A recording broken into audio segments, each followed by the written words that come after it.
All right, everybody, thank you for tuning in to another episode of Garage Talk Sports. I'm Mills. I'm Bobby. And I'm Nick. And we are back here in the garage bringing episode number 38 to you guys. So we appreciate you sticking with us through all of this. This week's episode, we're going to be covering some NFL stuff. Shout out to the Detroit Lions. Finally got out of still in the basement, but finally got into the win column. They were not beating Goff.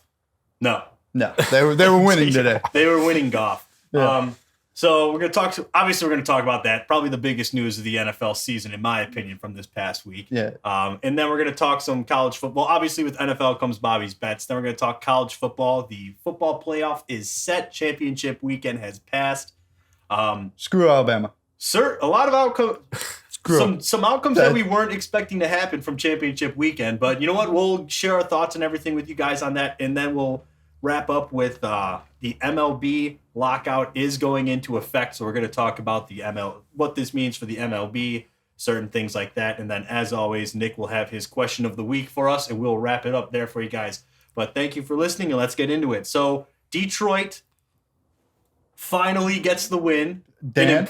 They in typical Detroit fashion almost choked that one away. Dude, I want to say that. Did you see his speech after the game? Yeah. Dude, he was it was emotional. Oh, like, dude, that man was almost saved his tears. job. If he goes 0-17 or 0-16-1. No, I don't think he was going to be fired. He wasn't going to be I fired. don't, that's one of those tough ones where it's like, it's tough, but I really think that the Lions have something special in him as a coach.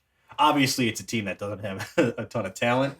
They need to improve on the field, but I think they actually have the right guy in place to potentially turn this franchise around. Yeah, I think so. But they did it without DeAndre Swift. Yeah. That's the most impressive thing. Yeah. And you know what? All that matters to me is that they got their first win against someone that wasn't the Bears. Yeah, dude, I'm so glad. Because it was 364 days without a win. They didn't get put down for a year, but almost. Basically a year. You know what their last win was? December. Against the Bears on December 6th last year. Nice.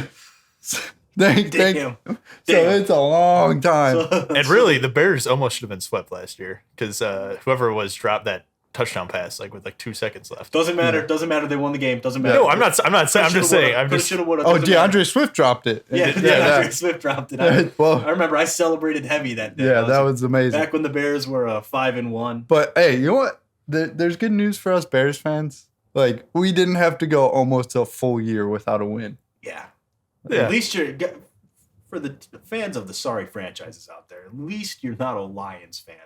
And if you are, I really do feel your pain. Yes, sorry. I think everyone in the NFL, except for Vikings fans, were Lions fans this week. I'd rather be a Lions fan than a Texans fan or a Jaguars fan. I'll be honest. Yeah. There are multiple teams. Yeah, that's the Texans, yes. But I don't know. I can't really say for certain how I feel about the Jaguars. Yeah, out of worst teams, I think the Lions are the best worst team. So I would go Lions, Jags, Texans for sure. I think they could beat the Texans or Jags. Yeah, I really do. And actually, I'll put them above the Jets. I'll put them above the Jets. I'll put them above the Giants as well. I don't know about the Giants. No, I'm just saying. Look at it. Now we're flirting with above the Bears. Yeah, which honestly they could be. They could have been close to. Yeah, they lost could. to San Francisco by 8. They almost beat they Baltimore. had some. They could be the same record as the Bears and beating better teams than the Bears. They may very well be the best 1-10-1 team of all time. Right now. Yes, they can. I mean, they've had some heartbreaking losses. Yeah, that suck to see. But hey, they finally got that win, and of course it comes against Captain Kirk. Minnesota continues to be an anomaly of a franchise. But it was not Kirk's fault at all. He had an amazing game. No, I know. It was more so about the Vikings. I mean, the Vikings are a head-scratching team because they beat the Packers. And then, every year, they're the one team in the division that consistently wins against Green Bay. Yeah, but then they suck against the Bears and they suck against the Lions. Yeah, I mean they didn't have Dalvin Cook. That's so much. Well, and Adam Thielen went out, but still, their defense kind of played like shit. Like doo-doo, because guess what? They're a young defense. Yeah. Mike Zimmer has shared his frustration with that defense specifically. But honestly, I think they're at the point where they're goodbye, Mike Zimmer. He's probably he's probably gone. I saw think he's a good meme. coach, but he's probably gone. Yeah, it's like mediocrity at this point has for years. They haven't gotten over the hump with that. Yeah. He's gotten them to the what's it called? The Conference NFC Championship game. He's gotten them to the divisional round a few times, but they can't get over the hump. Yeah. And the window is behind them now with that, especially with that defense. Defense is probably another year or two away from being. If you take out the Super Bowl win for the Packers, the Vikings in the past like 15 years have been like the best playoff team in that division. True. Because they win big games. Like the Packers kind of struggle. The Bears, we noticed the double doink. Like they've also struggled. I mean, yeah, the Bears. Man. Hey, But come like the playoff Vikings time. beat the Saints. They beat some decent teams in the playoff. They actually have playoff success. It's just you can't lose to the Lions when they're 0-10. That's the thing. Like they actually have had a lot of success recently, but they, like we're saying, they cannot get over the hump. Yeah, dude, it's like they just know how to piss away games. Like they'll have it right in their grip, and then they'll piss it away. Like they're the kings at doing it.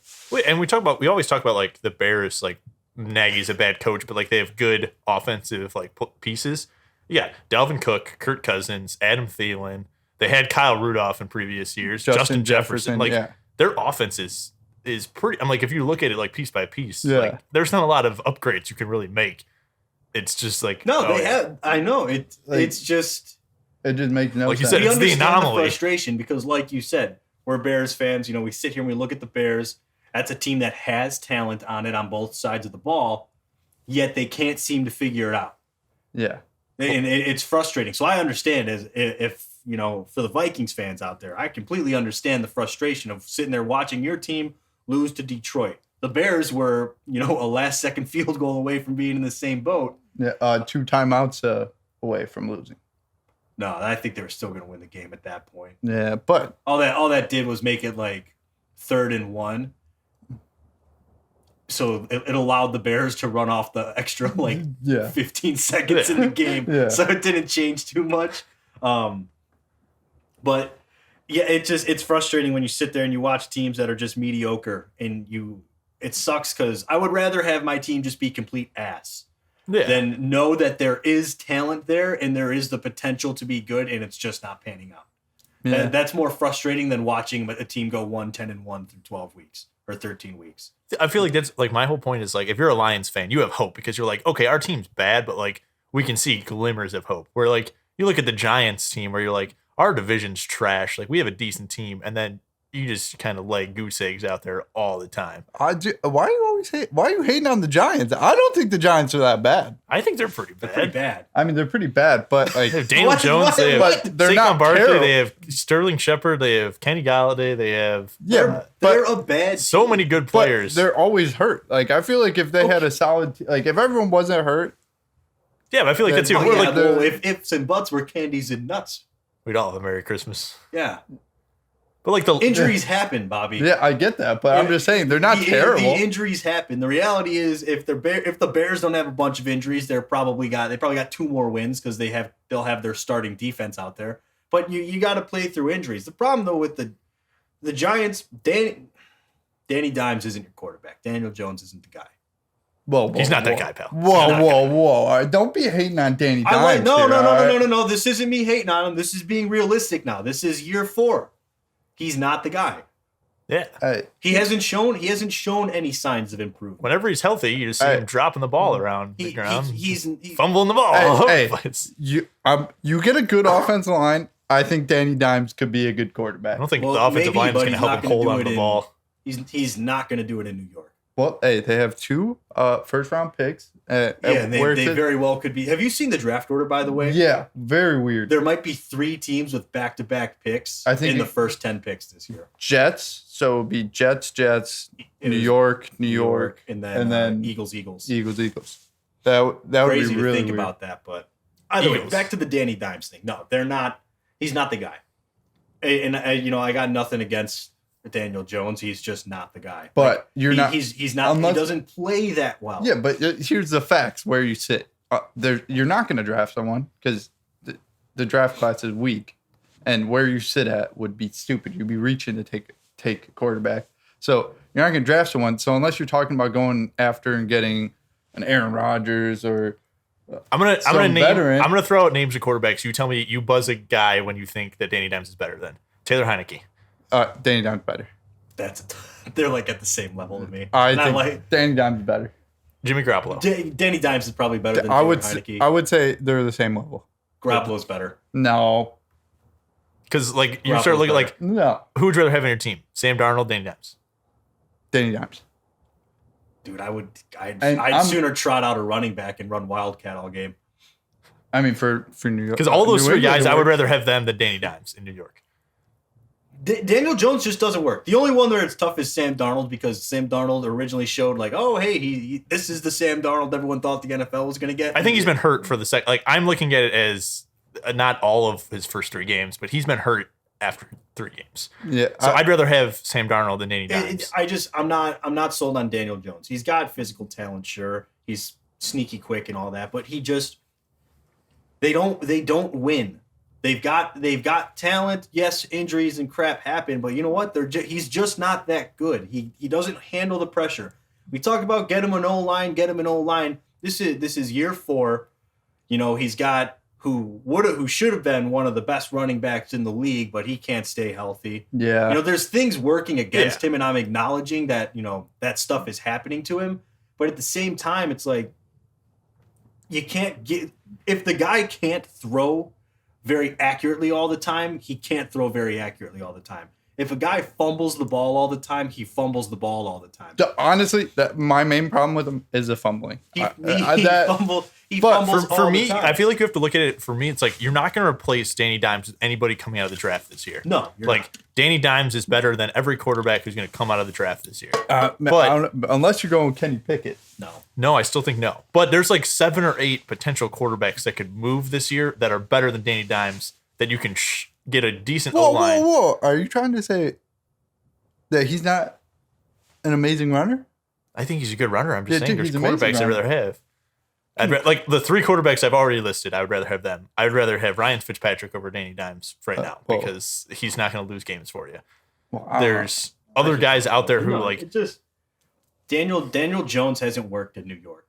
No. How much time do you give the guy now? And, you know, remind you, I am a Trubisky advocate who thought he didn't get a fair shake in Chicago. So I like Daniel Jones. I wish it would work out. I think more so for his sake, he needs to leave New York. He's not the guy in New York. Yeah. Maybe he's the guy somewhere else. All right, fair enough. He needs to get out of New York because it's toxic as hell. Yeah. You know, he's on a team that's for whatever reason, not a single one of their stars can stay healthy for the life of them. Yeah. They can't. There's injuries all the time. You signed Kenny Galladay, who literally has been dealing with injuries for the last 2 years. Yeah, and none of your receivers stay healthy. You've got no health on the team.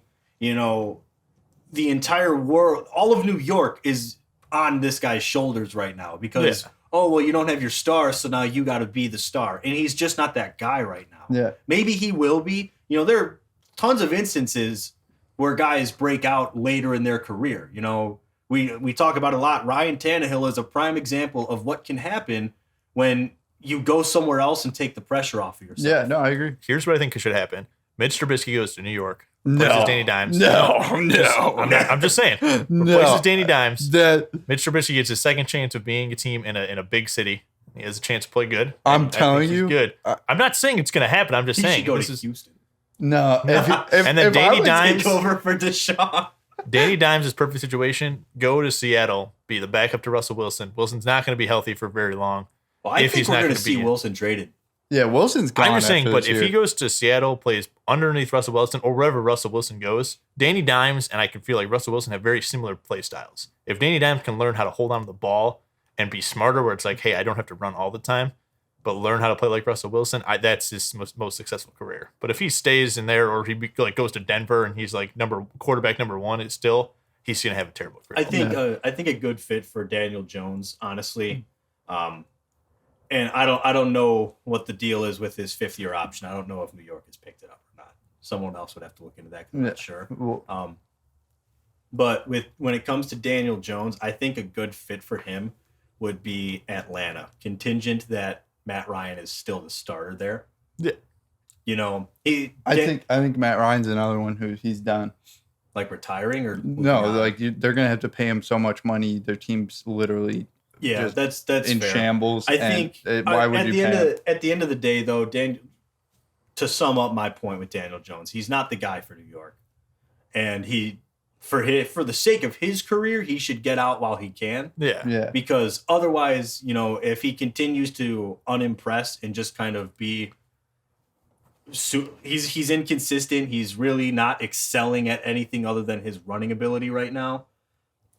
New York is not the city where you want to be going through that. Yeah, because but they will tear you apart. He needs to go somewhere where, like you were saying, where a quarterback's going to play for 1 year and then he could be the guy. But he can't do everyone in New York hates him too because Eli Manning was replaced by it was we're replacing Eli Manning with you. Yeah, but Eli Manning was terrible when he took over. I don't care. But the Giants weren't doing anything. Yeah, I will say the Giants weren't doing anything, and you ruined Eli Manning's streak of starting consecutive games. No, that was ruined by Geno Smith, I think. No, I thought it was Danny Dimes. No, Daniel Jones was not on the team yet. Yeah, they benched him for Geno Smith. Oh, yeah, he was playing that bad that year. Oh, that's right. Eli's time had come at that point. No, I know, but I feel like there was a lot of. It still was you brought it. It's like coming in to replace someone like Aaron Rodgers or Ben Roethlisberger. Yeah, you know? have you heard? A better comparison is Ben Roethlisberger because he's not playing very well. Have you guys heard that apparently Ben Roethlisberger told teammates and friends that this is his last year? He is done. The wording everyone's using is it's his last year in Pittsburgh, which bothers me because it's like... No, I think it's his last year. I think it's his... I think he's retiring, but they're setting it up as if he's going to test the free agent market for him. But I don't know. And I don't imagine there being a very big one because he just doesn't have it anymore. He's old. He's slow. Going to Denver. He's gonna revive his career like Peyton Manning did. No. For 1 year. He's gonna go win a Super Bowl. Back down yeah, dude. No, it was his last year. They said at quarterback. That's what he said. So it made it sound like he's gonna transition to tight end. He's too slow. I know. He's gonna become a. I think the wording was that this is my last year at quarterback. He's gonna retire. Maybe he won't, but I'm anticipating him to retire. Yeah, makes no sense, dude. As much as I will say, years are far behind. Yeah, as much as he's done for that city, he won Super Bowls, been a great quarterback. It's just dude, you just don't got it anymore. Yeah, it's time to go. And it's good. It's Steelers. I feel he should have retired before this year because this year's even worse for him. But it's you never know when your time's up. He's not having he just doesn't have the zip on the ball. Yeah, he doesn't. He doesn't. Deep balls aren't good. He's slow. Yeah. He's always been slow. Yeah, I know. Yeah, but this is a new. He's unlocked a new level of slow. Yeah, dude. He's if you thought he couldn't get slower, you'd be shocked. He has. But he somehow has. With the Giants this week, so Jones is out with a neck injury, and Glennon is out with the concussion. Glennon, no. They signed Jake Fromm from Buffalo's practice squad. Yeah, dude, he's getting the start this week. Jake Fromm, baby. Unless Glennon clears concussion protocols, please don't. No. I want to watch Jake Fromm play. I do too. I'm excited see him play so badly. I am I'm a big Jake Fromm fan. Go Dogs. Huge Jake Fromm fan. Huge. QB1. Huge. QB1. Yeah, QB1, man. QB1, baby. But no, I really want to watch him play. I don't know if we're gonna get it though. Well, who are they facing? Let's check Bobby's bets. Something we might get it in our area. Giants versus Chargers. Yeah, we're definitely not getting that game. We're not going to see him play. Yep. All right, we're probably going to get some bum game, of course. Yeah, hopefully we're going to have to watch the highlights on NFL YouTube. We're gonna see Lions Broncos. That's what we're gonna end up seeing. Probably you're probably right. I would much rather see the Giants, but that's just really cool. I just getting his first start. Yeah, I'll be rooting for him. I like Jake Fromm. Maybe he'll be the guy. Maybe he's that guy, pal. Maybe I think he's that guy. He's always that guy. I don't know. He's that guy.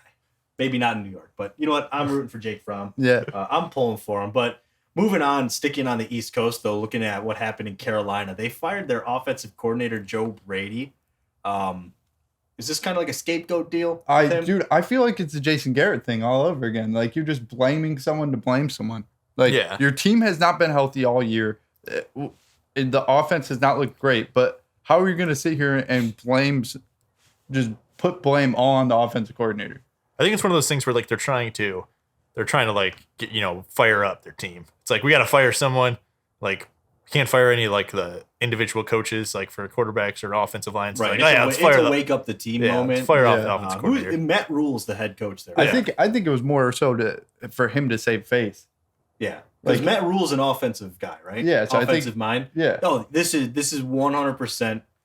You know what? Thank you, Joe, but it's just not working. Yeah. But last year he had interviews to be head coaches. So No, I know, but you know who else did? John DeFilippo. I don't even know who that is. Yeah, who is that? That's the Bears quarterback coach. Want to know what he became the offensive coordinator in Minnesota, got fired, became the quarterback's coach in Jacksonville, fired, and hired by the Bears. Oh, good move, Bears. Good move. Bears. But he was the quarterback coach after Philadelphia won the Super Bowl. He was a head coaching candidate because of all this hype around that team for a year. Being a head coaching candidate doesn't mean anything. It really doesn't, because he didn't get hired. He didn't get hired anywhere. Yeah. He was interviewed. He didn't get hired anywhere. He became an offensive coordinator, which, cool, good for you and everything. Is he probably the scapegoat for Carolina's problems right now? A little bit, I would say. Yeah. But, at the end of the day, it's the head coach or it's the offensive coordinator. You're going to blame the offense. The head coach is going to blame the offensive coordinator. And they're not terrible. Like if you have a terrible record, okay, now we're getting rid of the head coach. But since they're like kind of like 500 football, it's like, all right, we're going to fire the offensive coordinator because if we fire the head coach, we're just going to lose the rest of our games. And because Christian McCaffrey goes out, then Sam Darnold goes out. Yeah, Christian McCaffrey is another one that's like, it's just like stay healthy, bro. Yeah, Carolina ruined it. They overworked him, and and then now he can't stay healthy. It's a shame. Yeah, it is. It's a shame, really. But he's definitely a scapegoat move out there. Like you said, Matt Rule's got to try and save face. The season isn't like totally over for them. They're like a weird, they're like a Vikings level team, Yeah. At any given moment, they can turn it around. But you got to wake up the boys somehow, and this is probably what they viewed as their best option to do that. Yeah. But their schedule is pretty hard coming up. I believe they have who do they have? They have someone easy this week, but then they play the Bills and the Bucs back to back after that. They play the Falcons this week. Yeah, so they have Falcons, then you go Bills, then you go Bucs. So it's like maybe you'll win against the Falcons, you're going to get 2 losses guaranteed, and then at that point you're going to be out in the playoffs. Yeah. They got to try something. Yeah. Hey, they might lose to Cordarrelle Patterson. I always got faith in Cordarrelle. He's having a good year. He is having a good year. It's on my fantasy team. We also remember we're not in the locker room, so maybe Joe Brady just fell out with the staff and everything. Yeah. You never know. It seemed kind of abrupt to me. The Jason Garrett one wasn't as shocking because the Giants are the Giants and they're gonna do what the Giants do. Yeah. Which is be stupid and incompetent. But I don't know. Maybe Joe Brady just wasn't working out. Maybe there was a power struggle a little bit over the offense between him and Matt Rule. I could believe it. Yeah. You never know. There's a lot going on in Carolina. Still fresh ownership and everything, trying to figure out what the hell they want to get at quarterback. So there's probably a lot of frustrations that were involved in that, and he's the guy, unfortunately, that kind of had to fall on the sword whether he wanted to or not. But it happens in every sport. It's not really. It's whatever, But we'll move on to the Bears game. Andrew, I know you were probably very disappointed by our performance, but I did see this coming. Kyler Murray getting fully healthy and D-Hop getting fully healthy, and we just got absolutely fucking rolled. You really think that? I honestly not that think that the Cardinals rolled us? They got absolutely rolled. I was not disappointed at all. I'm not disappointed, but I think people are overhyping the Cardinals' performance. They did not play very well. Yeah, they didn't play that well at all. You gave them 3 possessions inside your own 30. Any team worth a damn will at least walk away with 17, 14 or more points from that. Yeah, but we're having 4 picks, man. 4 picks. Yeah, tough shit. I'm not. One of them, fine. Cole Kmet's fault, but Cole Kmet should have never dropped that pat. Listen, 4 picks is 4 picks. It doesn't look good. Cole Kmet, I'm going to give Andy Dalton a wash on that because Cole Kmet, no excuse for not catching that ball. Yeah.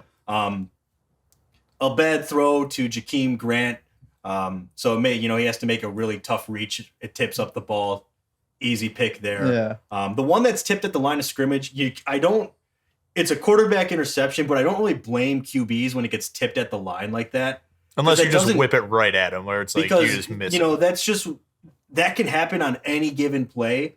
And that's not really an indicator of the quarterback making a bad decision because anytime a pass is tipped, I view tips at the line of scrimmage very similarly to when a wide receiver just tips it up in the air off their hands. Yeah. But still an interception. No, it's still an interception, but it's not an interception that pisses me off because I can't look at it and go, well, that was just a bad decision. Because you don't know what the decision was. Yeah. Either way, though, the picks happened. What I take away from it is considering how many turnovers, how many times you gave the Cardinals really good field position, and by that I mean starting at the 50 or closer, in the fact that they put up 33 points. You don't want to give up 33 points, but you did that in the Cardinals started on your side of the field like 5 times in that game. Yeah. So, but still, in the first quarter they went 14-0. So it happens. In the first quarter they went 14-0, and they started back-to-back possessions inside the Bears' 25-yard line in the first quarter. That's why it was 14-0. I'm not blaming the defense because the defense held up as good as you could have asked them to. Yeah, no, I'm not blaming the defense. I'm blaming offensive turnovers. And if you have David Montgomery producing that well for you, and literally, and that's another takeaway I wanted to get into from the game is, the turnovers happen, and yeah, that blows, and that I'm pissed off about. I'm upset about the turnovers. But looking at the fact the Bears are bad, right? They're not making the playoffs, so I'm not looking at this game like, damn, that really cost us our playoff chances. They didn't exist to begin with. Yeah. From what I took away is the Cardinals have a really good defense. They showed it with their turnovers and everything. But what they couldn't do was stop the run game. They couldn't stop David Montgomery. And you know what? The Bears moved the ball pretty much with ease. They just always had that drive-killing play that happened to them. But I'm no longer looking at the immediate success of the Bears because I don't give a shit anymore. They don't have a first-round pick. So, I'm not even getting caught up with any of that crap. I don't care about the Bears winning every game this year. I want to show that there is signs of talent on the team. I want to watch the offensive line hold up and have a good game and open up running lanes for David Montgomery. I want to watch the young receivers contribute to the passing game. I want to see David Montgomery running all over guys like he was in this game. I don't care if they win or lose anymore. Yeah, it has no effect. Arguably, I want them to lose more because since they don't have a first-round pick, we want as high of a second-round pick as we can get. So I don't care that the Bears went out and lost 33-22 against arguably the best team in football, and the defense actually can take the score out of it because it's not a fair indicator of what they were put through in that game. Yeah. The fact is, there were signs of life. We have one of the most injured defenses. I'm pretty sure only like 4 starters are starting out of that 11-man defense. Yep. Yeah. So they have 4 starters out there, and they held the best offense to that. Really, they held them in check considering how many times they started on the Bears side of the field. So the defense showed some promising signs. David Montgomery was unstoppable. Yeah. Very, very important to see that because he's the identity of the Bears offense. Yes, he is. 100%. Another guy who impressed me, I thought Jakeem Grant had a pretty solid day as a he did really little no-name slot receiver. Yeah. Offensive line actually didn't do that bad. Tevin Jenkins got his first start. He didn't play. I thought he was 76. No, he didn't play. 76. I swear he played. I thought they said he's. I didn't watch the game that closely. He's the backup right now. I swear. Maybe I don't know. Maybe they tried him out there. I'll double check. But either way, the offensive line didn't look horrible. Some fluky plays happened that unfortunately really screwed over the Bears. But all things considered, even if you just take away 2 interceptions in that game, I think the Bears actually have a shot at winning. Yeah, I think so. You take away 2 interceptions, and 3 of the interceptions put the Cardinals inside the Bears' 30-yard line. Yeah.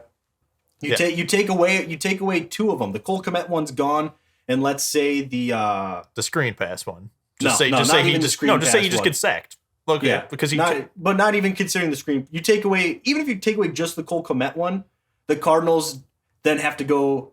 The Bears probably looked like they were going to prime to score a touchdown on that drive, and now it's a really close game. It's a 3-point game if they get a 2-point conversion. So the Bears, all things considered, they didn't get rolled over. Getting rolled over is if they lost like 42 to 3, like Iowa in college football. Yeah, that's getting rolled over. Or if they lost 33 to 22 when they just had some garbage time touchdowns. That's not what happened. The biggest thing about this, I don't care if the Bears win or lose. Like you said before, it doesn't really matter anymore. The Cardinals are not a playoff team. You can't play it. What are you talking about? You're hurting me. I'm not saying that they're going to make the playoffs. Of course they are. But you played against the Bears team. It's not their time. Without Khalil Mack, they did not have a great secondary. Jalen Johnson's good, but he's still young, and he's got DeAndre Hopkins on him. Of course, DeAndre Hopkins should get touchdowns. And DeAndre Hopkins only had the one touchdown. Yeah, he did. Really, that was his only contribution to the entire non-factor. Game. Chase Edmonds had a great not Chase Edmonds. James Conner had a great game because Khalil Mack's not playing. If you play up against a team that's got a defense that's ready to go, they're not going to have as much success, and of course, their offense is not going to turn over the ball. All right, side bet: Rams versus Cardinals this week. I'm not betting on individual games. I'm saying side bet. I don't want to bet on individual games. I don't bet on football. I don't bet on sports. Side bet. Oh, okay, you're just saying side bet doesn't matter. You seem very confident. They're going up against a good D. Okay, I think the Cardinals are going to come away. I think the Cardinals are going to be eliminated in the playoffs. They're playing up against teams that are the same level as them. They're not playing up against the Bears, who have a not great defense. That the defense played amazing, and you have a stud offense that has pretty much the best player at almost every position you could argue. Yeah, but you got to consider that D-Hop just came back and Kyler just came back off of missing a whole month of football. Lost to the Packers when the Packers had no secondary either. Like they lose to good teams when the good team has an offense or a defense. And when they lost to the Packers had no one on offense. They were throwing to guys from college that just got randomly called up because the Packers had no offense. That's true. Aaron Rodgers alone beat. So if you put Aaron Rodgers on the Bears this Sunday, Aaron Rodgers though, I'm going to do my best to kind of take what Nick is saying and make it sound less extreme. The Cardinals have talent. No one's denying that. The fact, but that talent's it's still too young and too fresh. And it's not ready to win big in the playoffs yet. Because they're going to come across a team. They're going to come across a calmer team that can handle that pressure, and they're going to come across a more consistent team. We've seen it before. The Ravens, when 2 years ago, they looked like they were going to roll through every team except for the Chiefs. They lost to the Titans because they weren't ready to be a playoff team. I'm telling you, Cardinals NFC Championship, nothing less. That's not going to happen. I'm very confident in that. Guarantee it. But that's what I'm saying. It's of course they're going to make the playoffs. I think the only team that's going to take them out is maybe the Packers. That's just because of Aaron Rodgers. But Aaron Rodgers, I think they'll lose to the Bucs. Nah, I don't think so. I think Bucs have not been playing good football. The Packers and the Bucs, I'm confident would beat them. Confident.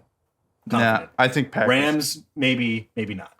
Dude, Rams are a toss-up. Total toss-up. The Rams have the same problem I think the Cardinals have. They've added so many pieces to their defense where it's we have Von Miller, we have Aaron Donald, we have Jalen Ramsey. We have to be a great defense. But once you get so many pieces there, it doesn't work out as well.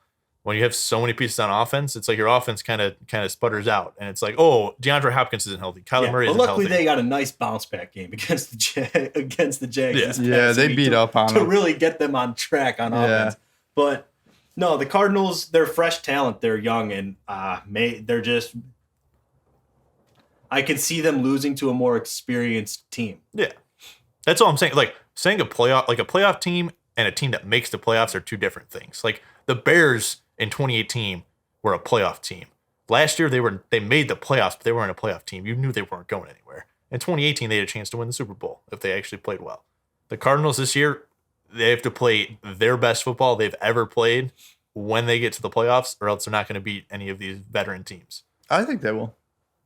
I mean, we'll wait and see. Again, I'm the only team I think that could be Kyler Murray. If Kyler Murray throws for 700 yards, they're going to win. But if it's just a normal game, I don't. I feel like the Bucs have not been playing the best football. They they went up against the Falcons and they came out with. I mean, they didn't like roll the Falcons like you would expect. Whoa. Okay, time out. So 33-22 is rolling the Bears, but 34-17 isn't rolling the Falcons. Yeah, when you go up 14-0 in 2 seconds because the Bears don't know how to fucking manage the ball. Yeah, that's getting rolled. All right. No, that makes no damn sense. Of all the comments that have been said today, you both of you guys freaked out about me saying that the Cardinals aren't a playoff team, but you're saying they got rolled because they went up 14-0 on a fluke interception. If that doesn't happen, they don't go up 14-0. So an 11-point loss is getting rolled, but a 14-point loss isn't. That's what we're saying? All I'm saying is the Falcons going up against the Bucks, they should have got absolutely crushed. Yeah, and the Bears going up against the Cardinals should have gotten absolutely 4 turnovers. Well, should have lost by 30. Hey, listen.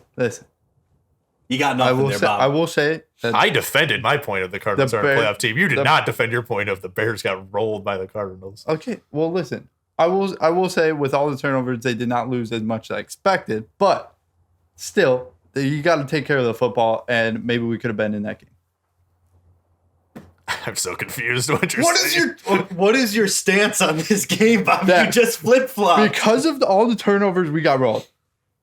That's what killed us. That's my point. Yeah, but I don't think they got rolled. Getting rolled is never once being in the game. They would get rolled if they were losing like 33-3. Like you shot yourself in the foot when they went up 14-0. There was no way you were going to come back from that. Yeah, they had plenty of chances to. They didn't get rolled by the Cardinals. They got rolled by themselves. Yes, it was a terrible performance on offense. Other than David Montgomery. So confused on what's happening, Bobby. Either way, moving on. Moving on to Bobby's bets. Yeah, I'm not picking the Cardinals this week. I'll say it right now. I am picking the Cardinals. All right, Bobby's bets here. Nick is in the lead, 69-61. Mills 61-69, and I am at 58-72. You're trash, dude. Not good. You're getting rolled by me and Mills. Yeah, you're getting rolled. All right, you can't say that. Nick, maybe you can say that. All right, yep. He's got 11 on you. This is a very. I have you got more wins than or 3 on me. That's 2. All right. So Steelers, Vikings are favored by 3. I'm still going to take the Vikings on this, even though they got beat by the Lions. I would have picked the Vikings. Yeah. Steelers Vikings won. Are going to bounce back. Steelers won last week. I still don't understand it. Vikings are going to bounce back. A short week favors the Vikings over the Steelers because Yeah. Big Ben, he's not even ready to play. Bro, we're only 2 days away, and he's like, "Oh crap! I only got 2 more days." His arthritic throwing elbow is just not there. The Steelers are the Steelers. They won last week, but it was a fluke. I didn't think they should have won. Raiders versus Chiefs. Chiefs favored by 9.5. That's a big spread, and their offense has not been looking great, but their defense is amazing now. Defense suddenly is. Literally the last 5 games that they played, the defense have won them that game. This is a tough one. But 9.5 is 9.5 a large spread. And Pat Mahomes hasn't thrown a touchdown pass in the last 2 games. But the Raiders just lost to Washington, so it's like one of those like. Yeah, but Washington is like on any given day. I know. I'm gonna use a new formula here for Bobby's bets, and I'm gonna pick the team that I want to win the game. Okay. So you're not even gonna go spread. You're just going. Or you just going. Let him pick his team first. I'm gonna pick my team and hope that they at least cover the spread if they're an underdog. Oh, okay. But the team I want to win this game is the Raiders. That being said, I'm not going with what I said because this feels like the Chiefs are primed to break out on offense again. So I'm going with the Chiefs. Oh, you're going with Chiefs? Well, you made such a confusing point. I stroked you guys. Yeah, you did. But last time the Raiders won against the Chiefs at the Chiefs Stadium, they were doing laps in their bus around the Chiefs parking lot. Yeah. They were very upset about it. So I want to see them do that again, and they better. Here's the thing I've noticed with the Chiefs, though. If they go 2 bad offensive games in a row, they just blow up. Dude, they go nuts. Like the last 5 games, their offense has not been great. They're gonna break out here. Travis Kelce is gonna have an amazing game, and I feel like that's gonna. They had so many drops last week. It's fine. I'm going with the Chiefs. Tyreek Hill, Pringle, all of them had bad drops. But I'm going Raiders. I hope they win. I want to see them do circles. I hope the Raiders win too, but I'll be okay being wrong about this one if the Raiders win. If they just cover the spread, I'll be kind of pissed. Yeah. Saints versus Jets. Saints favored by 5.5. This is 5.5 for the Saints. Taysom Hill got injured, right? I don't know. He's just ass at quarterback. I know. Well, that 4 picks. 4 picks. Yeah, he's just not good. My whole thing is if he throws 4 picks again, the Jets are much worse than the Cowboys, and the Cowboys didn't like dominate. So I'm like, okay, if Taysom Hill still throws 4 picks, I still have faith in the Saints to win by 6. He's injured, so you might be getting Trevor We're going to be Siemian. watching a very unimpressive game. The Saints beat the Bucks with Trevor Siemian. So, I trust the Saints defense. I got a feeling I'm going to go with, I think the Saints defense is going to be the difference maker here. That's what I said. I'm going to go with the Saints. I have no faith in Zach Wilson. I'll be honest. I'll say it. I have none at all. No faith in Zach Wilson. I have no faith in Mike White. I have no faith in Joe Flacco. There's just no faith in that. No, I'm going to go with the Saints. You didn't name Josh Johnson. Oh, okay. I have no faith in Josh Johnson. Hey, I'm going Jets here. I don't think they're going to win. I think they'll cover the spread. Jaguars versus Titans. Titans favored by 8.5. They got absolutely rolled, 41-3. So, see, now that's getting rolled. That's getting rolled. That's the definition. Now that we've established that's the definition. Or throwing 4 picks. On this one, I'm going to go with the Titans. Yeah, I'm going to. I'll go with Titans. I think it's clean. You go Titans. That's your lock. Mills mortal lock. Bring it back. Yeah, come on, say it. It's not my mortal lock. Okay. Okay, all right. No. We all know the mortal lock is the Rams over the Cardinals. Let's be honest. No, Cardinals win that. Ravens versus Browns. Browns favored by 2.5.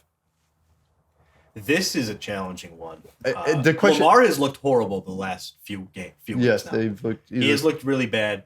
They've been in it's been some sloppy football. The last time they matched up was some sloppy football. Yeah, very. I forgot who came out on top. Ravens came out on top on that one, right? Yeah, I think so. I think so, but I don't think they covered the spread. This one's in Cleveland. A dog pound. Dog pound, baby. Cleveland's coming off their bye. Dog pound, baby. The question mark is Baker healthy? Dog pound, baby. Don't matter. You're going dog pound? I'm going to take Ravens on this. Eventually Lamar has to have a good week. You hyped me up for the dog pound. I'm sorry. I thought we were in this together. I'm sorry. I already bet on 1 dogs this week, and they absolutely screwed me. Oh, yeah, guys. Fade Bobby on everything. No. Last night, I went New England. I doubled down for New England, and they ground and pounded that win. That was an amazing win. It's great.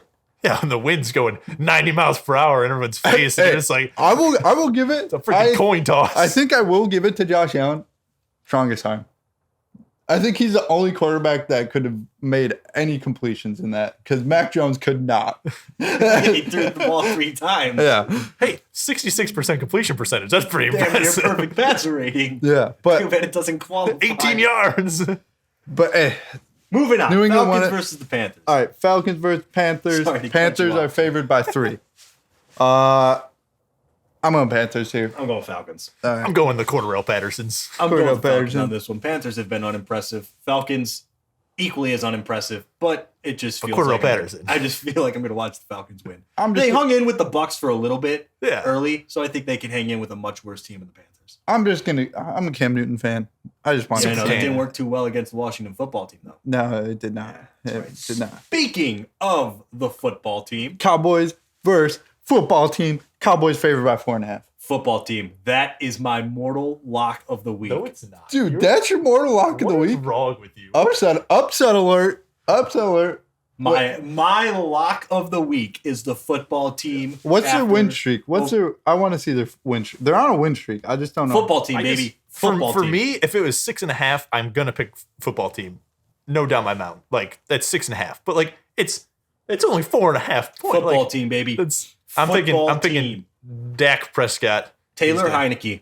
I'm 100% going Dak Prescott, but I just want to see their win streak. So 1, 2, 3, 4. They're on a 4-game winning streak. Football team. I think Cowboys are going to end that. Riverboat Ron. Riverboat Ron is going to take it to him. Not taking it to Mike McCarthy. This is going to be a very intense 20 to 17 game. I respect it. So wait, but is football team winning? Football team's winning. That's not a question. Jeez. They're winning this game. Okay. Are they a playoff team? I like the confidence. In their division, maybe. They might make the playoffs because of their division. Yeah. But no, I'm riding with the football team, guys. I really am. I'm going to ride with them every week. I like it. I like the confidence. As long as Taylor Heineke is stepping up and playing quarterback for that team, I'm rolling with the football team. Well, Fitzpatrick is getting surgery, so he's definitely done for the season. I'm aware. So my point is that I'm rolling football Heineke. team until Heineke's no longer their quarterback. So if he's the quarterback for the next 4 years, I'm rolling with the football team every week. All right. Respectable. You know what? Honestly, Accept me, Washington. Exactly. Fly me out, football team. Buy Put me me a on the jersey. field. yeah, Dan Snyder will really like you. He would. Texans versus Seahawks. What about this game, guys? Talk about a snooze fest. A game I couldn't care about. Seahawks, though. That's pretty easy. Yeah. See, Russell Wilson's back. And you know what I want to say? You know how they said his finger injury should have taken 8 weeks to recover from? Mm-hmm. So he comes back 3 weeks ago, plays like dog doo for 3 weeks, and then at the 8th week, he plays good. It's almost like the doctors know something. So it's like It's almost like you should listen to your athletic trainers. Yeah, it's like maybe you should listen to have sat the last 3 weeks. I don't know, your physicians. Maybe they know what they're doing, guys. Maybe you guys who go to school for like 7 years are like knowledgeable in what they're doing. And then have to go through their internships and residencies for another like 5. Maybe they know something. Spend $300,000 on schooling. I mean, I don't know. Is that bold to say? I think know. so, but that's even bolder than you picking. I just want that to be pointed out. So maybe it wasn't this miraculous miracle that he came back. Right? But you know what? I digress. All right. Well, Seahawks, clear winners. Texans are absolute trash. Worst team in the league. Lions versus Broncos. Broncos favored by 8 here. Oh, Detroit, baby. Detroit. They are biting those kneecaps. They aren't going to win, but they will cover that spread. I think they're gonna win. They're gonna try and bite a kneecap. I think they're gonna win. I don't know if they'll win, but you know what? They'll cover the spread. If you're gonna give me 8 points against the Broncos, I'm gonna take that spread. I'm gonna take that spread every day. I don't want them. That I want might to see actually them. be a better lock, but no, I'm sticking with the football team as my lock. Yeah, Don't waver. No, I'm not. All right, don't waver. Giants, Jake Fromm's against the Chargers. Chargers favored by 10.5. Chargers. Yeah, I'm going Chargers. You know what? Actually, Chargers. Yeah, Chargers. Chargers. I was gonna go that Saquon. If Saquon's decently healthy and Danny Dimes is the starting quarterback, I say the Chargers might win by 10 exactly. But with Jake Fromm out there making his first career start against a decent defense, like it's not like the Chargers defense is trash. I just want this to be said. Every time I bet for the Chargers, they lose, and every time I bet against them, they win. So the Giants might pull this off. So you might want to fade me on this one. This might break the cycle. This might be the one to break it, but all year this has been the Chargers for me. 49ers versus Bengals. 49ers are favored by 1. Bengals. It's a 1-point one. I'm going with who I think's going to win. Yeah. I think the Bengals are better. And the Bengals had a lot of turnovers last week. I think they had 5 turnovers, and they still stayed in the game. And they got rolled. But then they'll bounce towards back. the end. Rolled. They got they're going to get rolled by the 49ers. Same thing you just said. They had a lot of turnovers in the Chargers, and the 49ers defense is better. So I'm worried. I'm worried for Justin or no, I think they'll be okay. I'm going with the Bengals on that one. Yeah, I'm going Bengals, man. I'm a Bengals fan, honestly. I've been going against the Bengals recently, and it's dude, I really like Joe Burrow, and you know what? I got a good feeling about the Bengals. I rolled with the Bengals for the first half of the year, and they kind of let me down a decent amount of times. I went against them last week and picked the Chargers, and I won. So I'm sticking against. Okay, fair enough. They're just hating on the Joes, right? Bills versus Buccaneers. Bucks favored by 3. Bills have not been playing great football. The Bills are not who we thought they were. They have been exposed, and Bill Belichick is once again the AFC champion. All right. That's what are you saying? Bold. What am I saying? No, I'm just saying. I'm saying they lost to the New England last night, and New England is number 1 in AFC. Yeah.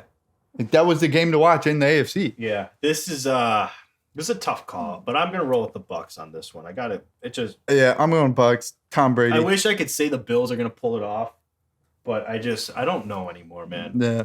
I will roll with Josh Allen. mainly because he's my fantasy quarterback, and I want him to just score more than like 14 points just once in the last 5 weeks. But I mean, bro, you want to talk about fantasy woes? Take a look at my freaking lineup, man. Every week my 2 running backs are either on a bye week or injured. Every week. Every single week. They're questionable and then they're ruled out like Saturday night. I'm just like, what the fuck? Andrew's just like, I can't. This is not my year in fantasy football. And then all I can do is laugh at this point. And then I just want this to be noted. My 13-year-old cousin sends him he offered me a trade. After Christian McCaffrey goes on IR, offers me McCaffrey for Aaron Jones. I honestly thought that was hilarious. That was a funny. If I ever see your 13-year-old cousin, I'm beating his ass. It's on site with that little piece of. It's on site. That was the most insulting trade I've ever received. Hey, you know what? He might as well have told me I'm dumb as shit and go F myself. Well, that's what that he just looked for the last place team, and he's like, all right, this guy has to not know anything about football. That's exactly what that felt like. It's on site with that little kid. Hey, you know what? He's smart for that. No. He made an enemy with an he's adult. A savage. If that was, savage. I'm an adult. Let's say if that was Matt, he could have got Aaron Jones out of it. Yeah, well, it's not me. I'm not. I'm just saying. You know, hey, he could have got a trade out of it. But Bears versus on Packers. Site with your cousin, just so we're clear, it's on site. Don't ever bring me around. I won't ever bring you around. Don't. I won't be allowed around your family after that. I won't hit him, but I'm gonna. I have some choice words for that little punk. I understand. Don't ever insult me like that. He insulted your football intelligence. I get it. Bears versus Packers. Bears, baby. Bears. All right, you guys are crazy. Bears, baby. 12.5. 12.5 points. That's so many points. I just want Bobby. I just want to point out that they put this on Sunday night prime time, so everyone is going to watch the Bears get absolutely rolled by the Packers. The Bears upset Green Bay. Matt Nagy by covering the Matt Nagy is going to call they're going to call his buddy Bill, and Dalton is going to throw the ball 3 times, and that is it. And they will lose by less than 12.5. 12.5 is an awfully large spread. I can't get behind that, especially considering the Bears lost by less to the Cardinals and where they gave the field position to the Cardinals in that game. This is less about me thinking the Bears. I think the Bears' defense is good enough to not lose by that many points. I don't think so. I think Bears Packers. Just punt on first down every drive, and they have a good chance of losing by less than 11. You're not wrong. Yeah, exactly. You're not wrong. All right, and we got Rams versus Cardinals. Cardinals are favored by 2.5. Rams. We going Rams? Rams. Are we going Rams? Yeah. I don't know who to pick in this one. I really don't have a clue. This is such a toss-up. Rams have literally lost all of November, and then they beat the Jaguars. No win November, man. Yeah, they are part of no win November. Rams. I honestly have no faith in either of these teams, guys. I'm going Cardinals. Like saying that, like this is the true 50-50 pick of the week for me. I'm going with I'm gonna stick with the Rams. But what a game for Monday night! This is gonna be a good Monday night game. It's gonna be a really good Monday night yesterday. Great game because we've had some really shitty Sunday primetime and Monday night games the past couple weeks. Yeah, and then it's like now we saw Bills versus Patriots, and now we get Rams Cardinals. I'm like, all right, NFL's finally doing some right things, put some good matchups. And Bears Packers, like, yeah, Bears are trash, but that's always a good matchup. Like, I don't know if I want to watch it. You're gonna watch it. I'm gonna watch it, but I don't want to watch this. The Bears Packers. We're just gonna get absolutely destroyed. We're gonna get rolled. Hey, if you guys want to come watch it, you can come watch it here. We're gonna get rolled by 11. Sunday Night Football. I can put it on the TV. We can watch it. We can chill out here in the nice cold garage. Watch the Bears get their asses pounded. My heart will be cold, and my toes will be cold. Yeah, everything will just be cold. And I think the Bears will cover the spread. I think they will not. That was almost just going to say. But it's whatever. But yeah, we'll move on from Bobby's bets here. Let's get into college football real briefly here. Just cover a little bit. Okay. Sorry, I have to go on this. Georgia. 12-0, right? Hey, you want this? Hey, what are you saying? Alabama. You just said no words for like 3 seconds. Okay. You just made sounds. All right. That's what You sounded like the coach from the Water Boys. Oh, you know what? Sorry, You were it's freezing in here. All right, I gotta get my thoughts again. All right, so Bobby Boucher. all right, so Georgia 12-0. All right, you 12-1. think confident going into this? Alabama barely beats Auburn. Their offense looked like dog doo-doo. So you know what?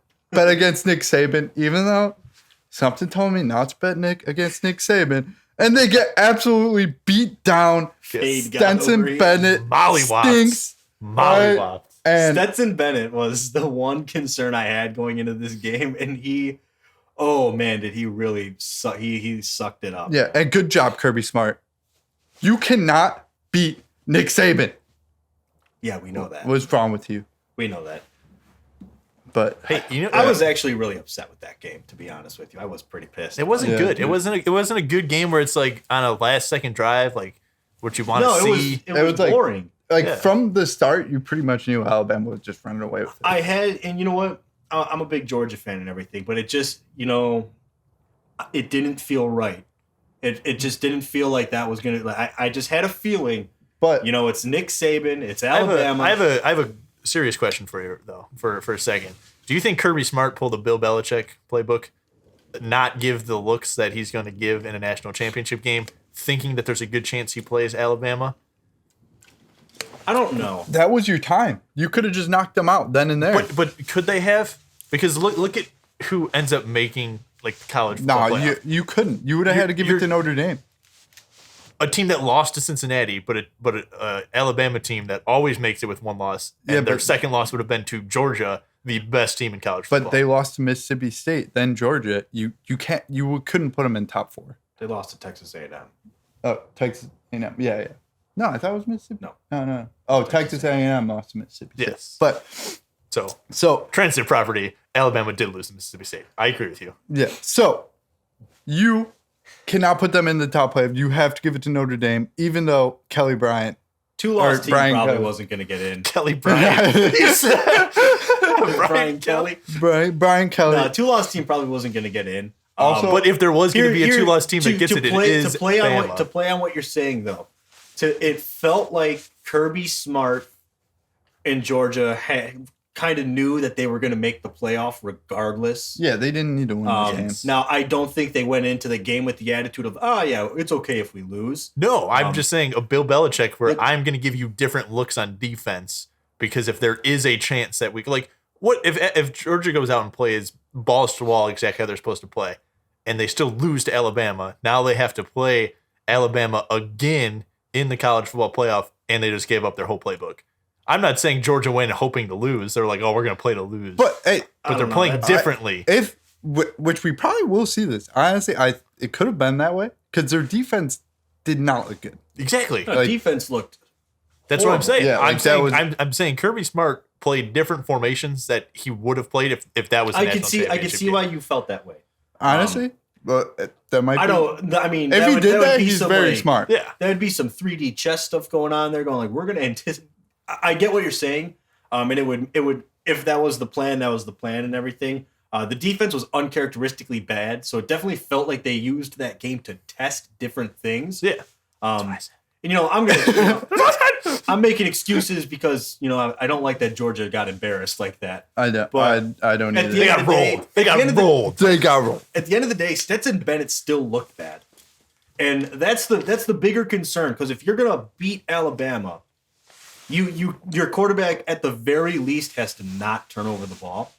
Alabama didn't look scared of Stetson Bennett. They didn't look like they were concerned he was going to do anything against them pretty much the entire time. Brought pressure on him. Seemed to be in his head and had him confused almost the entire game. And it felt like any time that Georgia was expecting man coverage, Alabama was in zone coverage, and that just changed. That blew up everything for them. Yeah, and because it really felt like their whole. They were relying on their defense, and their defense didn't hold up. And, of course, Alabama's offense against Georgia's offense, it's no matchup. Yeah, it didn't look good. Maybe Georgia, they reached a point in that game where they're like, yep, we're not winning this game. And so that's when they decided, let's just not give anything more than we need to and live to fight another day. Maybe at some point in the game they shifted to that mindset. but I don't think they went into that game with that mindset. Yeah. Maybe they like I said, it's very possible that they reached a point where they're just like, well, all right, so we're losing the SEC championship game. Yeah. Let's save our good looks and everything for the playoff and everything. Yeah. So maybe. But that's still a big maybe to me. But it's possible. After Alabama's win, so our new top 5 going into college playoffs. Poor Notre Dame, man. I was rooting. That would have been the coolest story ever. Brian Kelly leaves, Marcus Freeman takes over, and they go and win a natty. They weren't. And they get absolutely destroyed by getting 4th place. Hey, so I would have just rooted. Our top. We got Alabama, number 1. Obviously, they won the SEC championship. They beat Georgia. How can you not give them number 1? Michigan, Georgia, Cincinnati. So, and then Notre Dame got 5. Number 5. Yeah. So Alabama and Cincinnati is playoff game 1. Playoff game 2 is Georgia, Michigan, Georgia. Yeah. So Cotton Bowl and then the Orange Bowl. Cincinnati will most likely get embarrassed, look like they don't belong, look really outmatched, give Alabama an easy day, which is going to suck. But the game that'll be interesting to watch is going to be Georgia versus Michigan. Georgia. You're going to go up against a tough defense and a good running game, but Alabama couldn't run the ball against Georgia.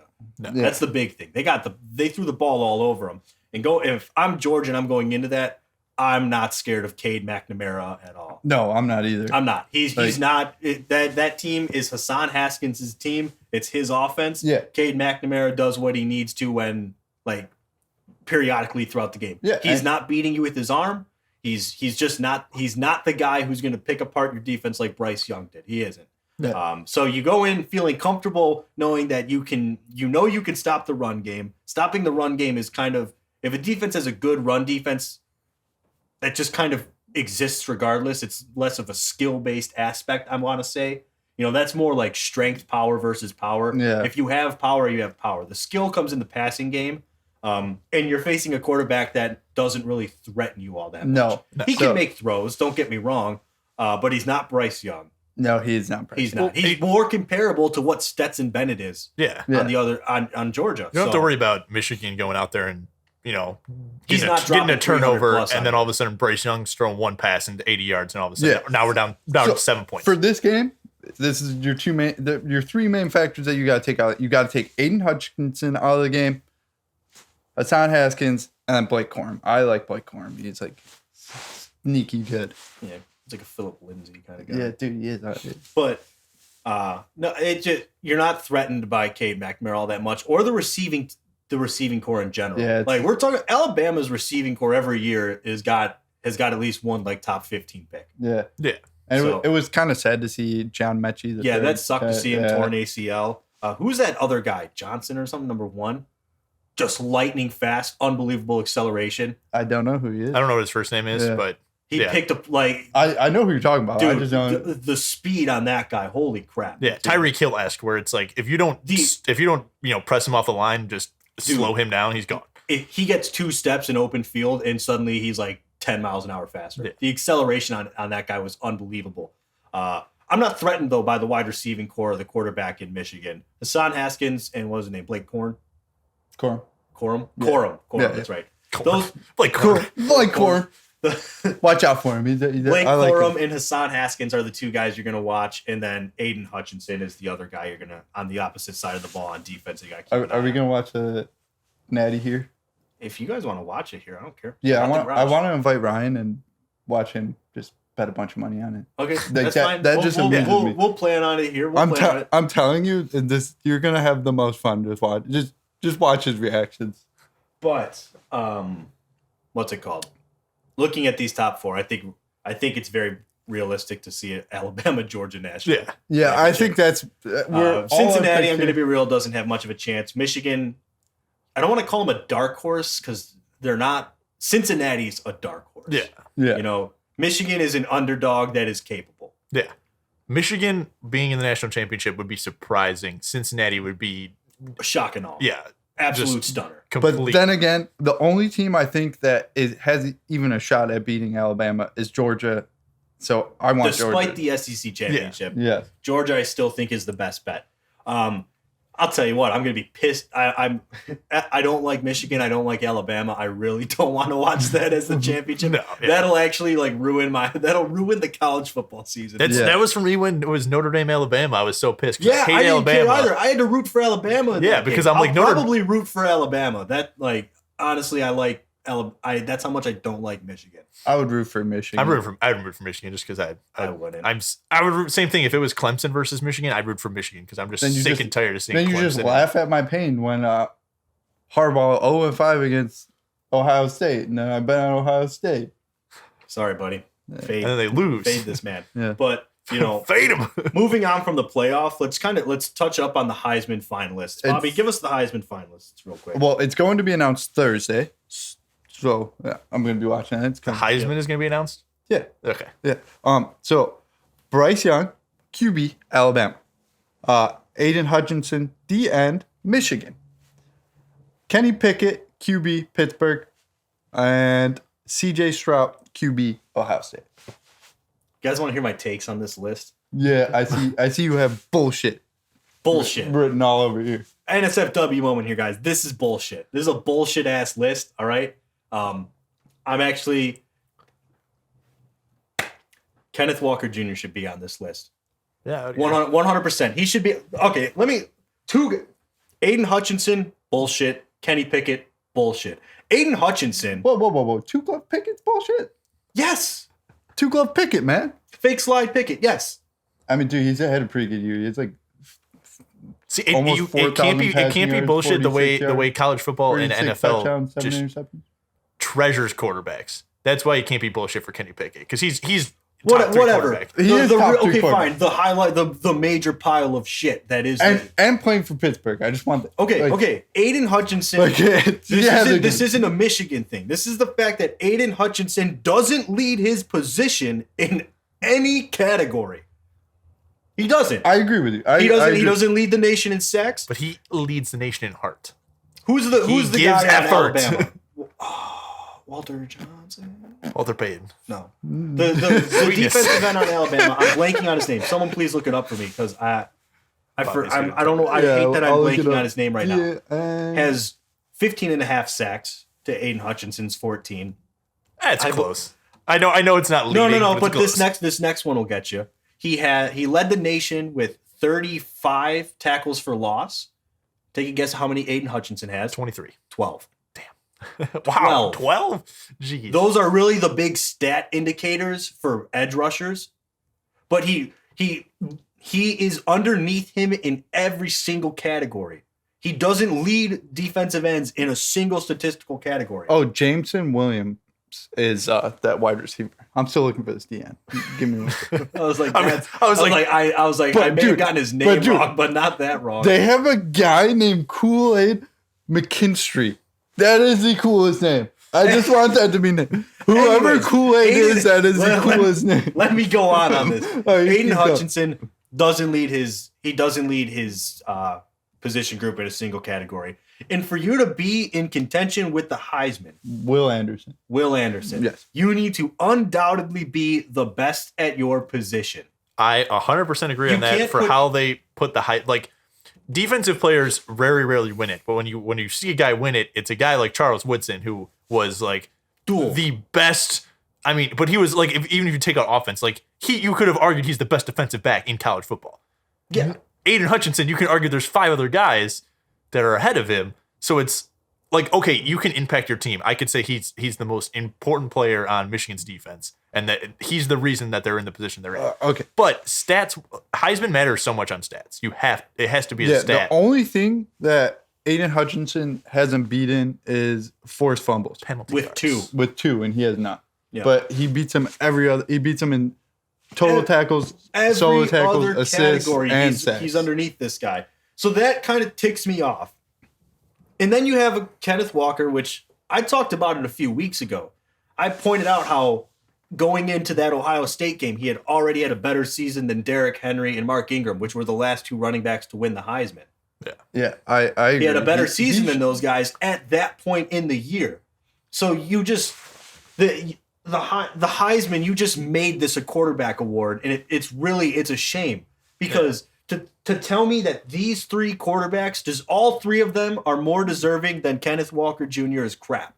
It's just I'm sorry, I'm not buying it. They're good quarterbacks. They're having good years, but I don't know. That's just it's an unacceptable. I don't have words for it because I 100% agree. It's bullshit. The only part about this list that doesn't have me upset is Bryce Young, and that's because when we did our preseasons and everything, I picked him to win the Heisman. Yeah. So it'd be pretty cool to be right on that. But I'm mostly upset with the Aiden Hutchinson thing. CJ Stroud, I don't know all of his numbers off the top of my head. It's not fair, and it's just not right that you put in this many quarterbacks and then a defensive player that doesn't lead his position group at a single category over the best running back in college football. I 100% agree. I was so shocked when they didn't say Kenneth Walker. It's just unreal. This ruined the Heisman for me. I don't give a shit anymore. Like this award is meaningless to me now. But I do, even though I do want to. Not like it matters that it's meaningless to me. I'm never gonna win it. But I don't even. Well, don't say never. I mean, I don't even care about this. This is nothing to me now. All you have to be no indication of. You have to be a mediocre quarterback, and you can be in the top 4. Kenny Pickett was not. Kenneth. He dropped Kenneth Pickett. How dare you? I'm just making a joke that this quarterback class is clearly the weakest.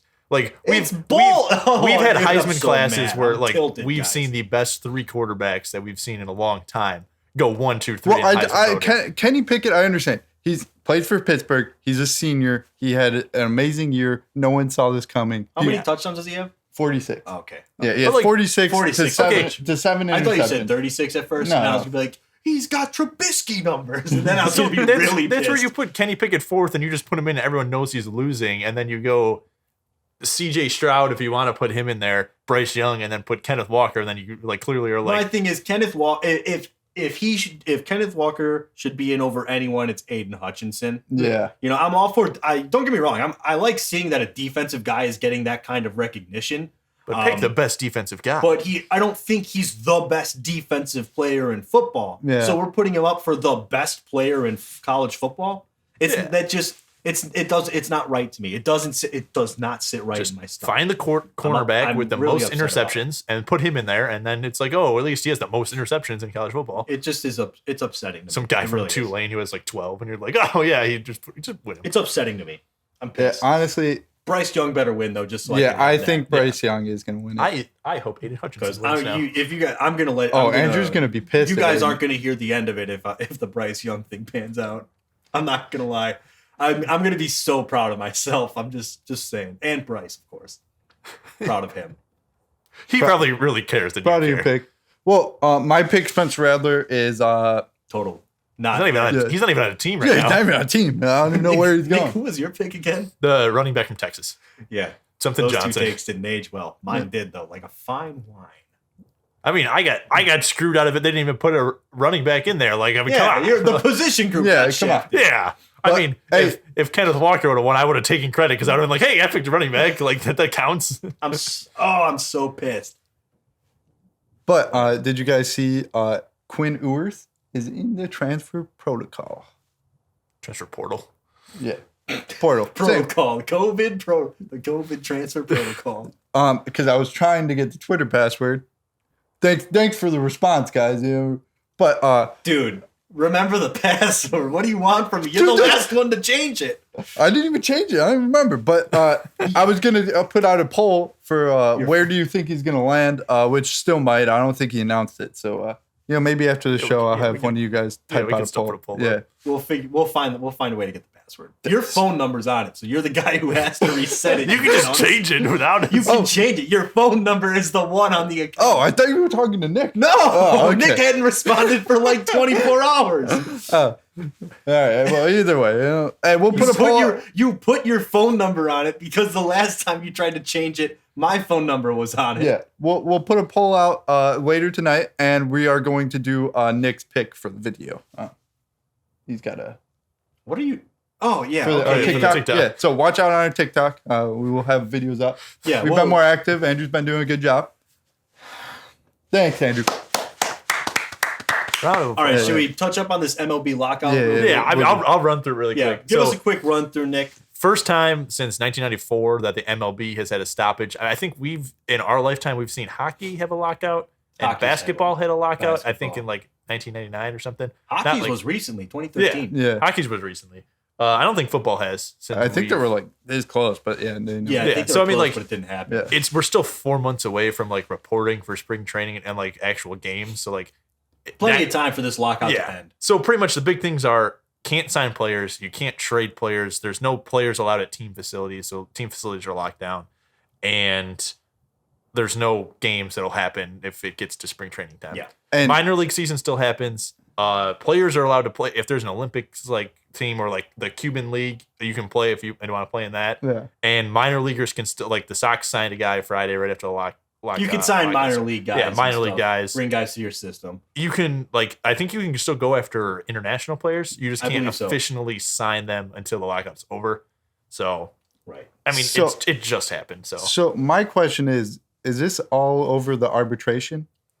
I mean, that's one of the main things. Like that's what I've been seeing. That it's arbitration. I'm willing to bet this is mostly over arbitration and service time, like the manipulating of players' service time in the MLB. It's like Chris Bryant. Yeah, when they held them back from opening day for 15 days. The writing's been on the wall for this lockout for that, because that happens to every star, which is ridiculous. They hold on to him for like the first week or 2 weeks of the season, and then boom, now you get a whole extra season where they can't before they can test free agency. I did see one of the biggest things that they're talking about is some of the guys like Chris Bryant, like big name guys, really want a fund to be made for minor leaguers. So like COVID, when it happened, there was no minor league baseball, so none of them got paid at all.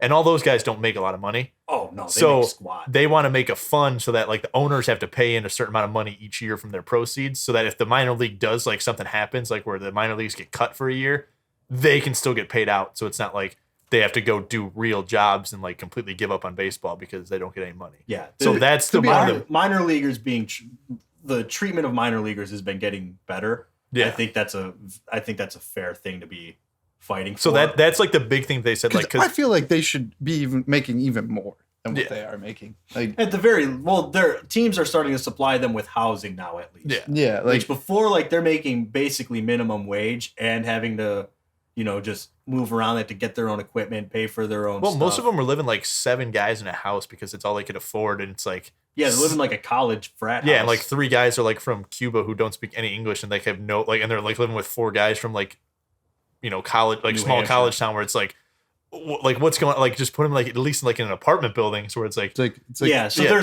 starting to supply them with housing facilities, which is nice. It's like the Windy City Thunderbolts. They come to Delta Sonic, eat lunch all the time. Pretty much. But that's pretty much what it is. Which the Windy City Thunderbolts has no affiliation to like the Cubs organization. So if the Cubs should be able to be like, hey, we're going to cover our players that are, going to be the future stars of our league. Right. Invest in your guys, So that's the big thing, because like that's where it comes down to like, it's like from the outside, like a non-baseball fan, it's millionaires fighting billionaires because it's players fighting owners. Yeah. But really the players and the player association is trying to get the owners to cough up some of that extra money to they don't really need all that money, like all the big name guys. They want it to affect trickle down. They want it to affect the next wave, like generation. Yeah, the next wave. So that's event. I mean, it's gonna get settled before the season. No one wants to see a season get shortened. You never know though. Yeah, you never know. The NHL's lockout cost them half a season. They only played like 40 games or something. Yeah. So it's tough. It really depends on where the owners and the players are at here on this. We're team players. I'm team players on owners. This. Yeah, I think the players are in the right on this lockout. Yeah. I think they're fighting for the right things. This isn't about. It's not about like salary per se. It's about the freedom to like go and get what you're worth in the league. Yeah, and and they're also trying to protect the guys, that are the next wave, basically, minor leaguers and stuff. So they're fighting for stuff that I can actually get behind, because I've long thought the MLB's service time policy was crap. Yeah, it's terrible. Like it's the only league where you have to play 7 years before you can test free agency. Yeah, you're not in every other league, with the exception of the NHL. you're pretty much your service time. You like, for example, the NFL, you get drafted as a rookie. There's no minor league system where they can keep you for 2 years and then take away 2 years in your age, 2 years from your career, and then call you up and be like, all right, you're ready. Now you have to play for us for 7 years. So for 9 years, they were able to dictate your career. That's the MLB though. Yeah. Like, guys will stay in the minor league system for 3 years sometimes. Or guys like your Mercedes was in the minor league for 10 years before he even got up to the majors. Yeah, and they have so much more power over it because like, we're gonna send you back down. Like, yeah, it's a shame really the way that it's set up. So I'm really I'm in favor of the players on this one. I'm rooting for them all the way. Yeah, same. I think most people are, except for the owners. Yeah. They're probably on their own side. Scum. Bunch of scum. Well, my question of the week. Yeah, hit us with the question of the week. Pretty much ties with college football. So I think the college football playoff started in 2015, 2014. I want to say somewhere around there. 2016. All right, so 20. It was 2016 because Jameis Winston's national championship against Auburn was the last one that wasn't a playoff. Okay. How's that So- memory? That's really good. That's good. It's good. So your question of the week. Question of the week. You extend college to the playoffs. Say it starts in 2010. Does Alabama's dynasty get bumped up where they have even more of a dynasty, or does it get muddled down because like did they not, will they not be as successful because now there's 4 teams that get in and there's more? I think it goes up. So you think adding college football playoffs in like 2010 and having Alabama have just as much success as they did? Yeah. I think it goes up. One, they get that's an extra win a year that they're getting. Yeah. But on top of that, I don't think Alabama was nearly as challenged in the early 2010s as they are now. I don't think so because that's Nick Saban got there in 2011. I don't know when Nick Saban got there. I'm pretty sure he got there longer. in 2011. I know it was around. That's why I picked that time. I really don't think Alabama was as challenged as a program until around 2017.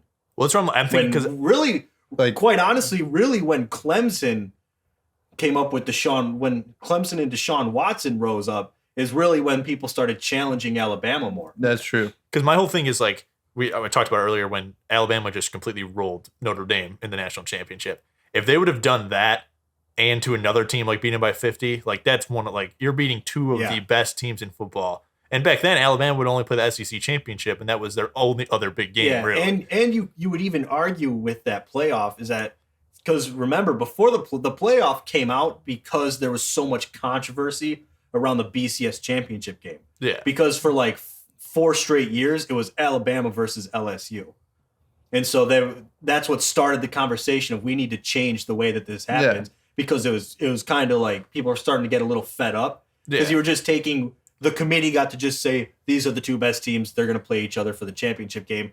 Now you added the playoff, which gives a little more validity to it because there's less controversy of that team that Alabama faced wasn't truly the second best team. Well, I mean, looking at this year, if say there's no college football playoff, Alabama beats Georgia, Alabama goes 1 now. Alabama Michigan is national championship. But we have all agreed that the best chance that Alabama has of losing is against Georgia out of the top 4 teams. Exactly. So I think that's why I think it helps them. Okay. A question off of Nick's question. Okay. Do you think they should expand the college playoffs and to what? How many teams should they let it? 8. I think if they extend it to 8, they need to do it to where the Power 5 conferences get in. This is exactly where I'm going. And then it's top 3 teams outside of that. I think I agree with that. Because you have to give benefits to the SEC is the powerhouse of college football.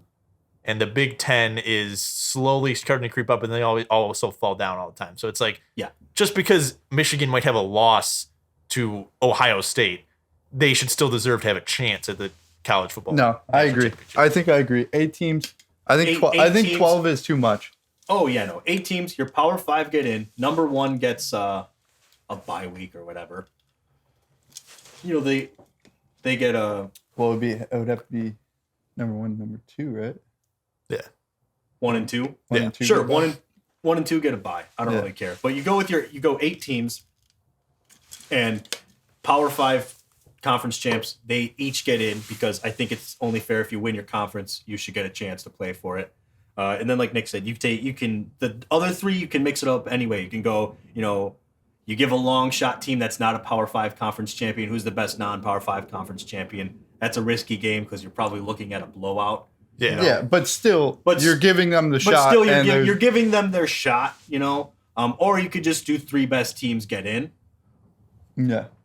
Or, you know, it's a little tricky. You can treat it as, 7 and 8 can be like that non-power conference team faces one of them as like a wild card game, so to speak, to play in and get into 7, and then it's just a 1-team bye week. Yeah. There's all kinds of possibilities with 8, but I think the important thing is making it where if you win your conference championship as a Power 5 conference, you get into the playoff. That's really what the priority and focus is for me on that, because I think it's the right way to do things. Well, then you run into the problem of like Cincinnati. If there's 8 teams, Cincinnati for sure gets in, and you just pencil them in to play the best team. So it's like, okay, you're in. Now go prove that you deserve to be here. Like Cincinnati is probably different because they beat Notre Dame, so they're like decent. But like I'm talking about like UCF a couple years back. All right, UCF is a prime example of why the 14 playoff kind of sucks. Yeah. My whole thing is UCF would have got absolutely destroyed in a 14 playoff. But if you put them at 8 and have them play like 7, be like, all right, they beat one of the best teams, and now they have to play the best team in college football. I can't say for certain that they would have gotten destroyed because they beat Auburn in the Fiesta Bowl, and that was the year Auburn beat Alabama in the Iron Bowl. Cincinnati is being given the opportunity that UCF never got. Yeah. UCF is, in my opinion, UCF should have been the first non-Power 5 team to make the playoff. And it's a shame that that the committee had to take like 3 years from that since then to accept the fact that if a team goes 12-0 and looks good against all these teams, UCF had some solid wins. They earned a chance to play in the football playoff, but the committee didn't think so, and that's what started the controversy. My big thing is Cincinnati played Notre Dame. UCF needed a Notre Dame level team. They didn't really. They played a bunch of teams that were like, oh, they're just outside the top 10. Cincinnati put a top 5 team. Yeah, but the thing that sucks is then they go into their Fiesta Bowl and they give you that game that you thought they didn't have in them.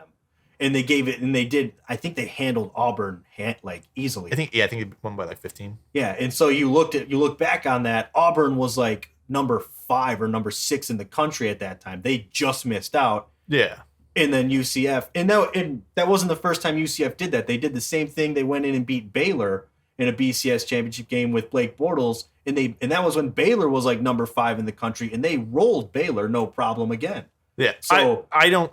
There was documented Auburn, history that UCF had what it took, and they should have been the first non-Power 5 team, and that's all I'm saying. I agree. 8 and then do like a guaranteed like Power 5 in and just please everyone. Really, as long as the Power 5 gets in, I don't care how many people qualify after those 5. Yeah, but at least you're giving those long shots a shot. Yeah, you're giving them a chance. If you go 13-0, you deserve it. Yeah, you get your chance. You know what I mean? But that'll probably wrap that up, right? Yeah. Okay. Nick, you want to close us out? No. Wow. Yeah, put you on the spot with that one. Thank you guys for tuning into this episode of Garage Talk Sports. We appreciate it. If you like what you heard, please give us a follow on Facebook, Garage Talk Sports. Obviously, follow us on Twitter at GTS Podcast 1. And then follow us on TikTok. Follow us on YouTube, all under the same name, Garage Talk Sports. And until next week, guys, we will talk to you. All right, see ya. See you guys.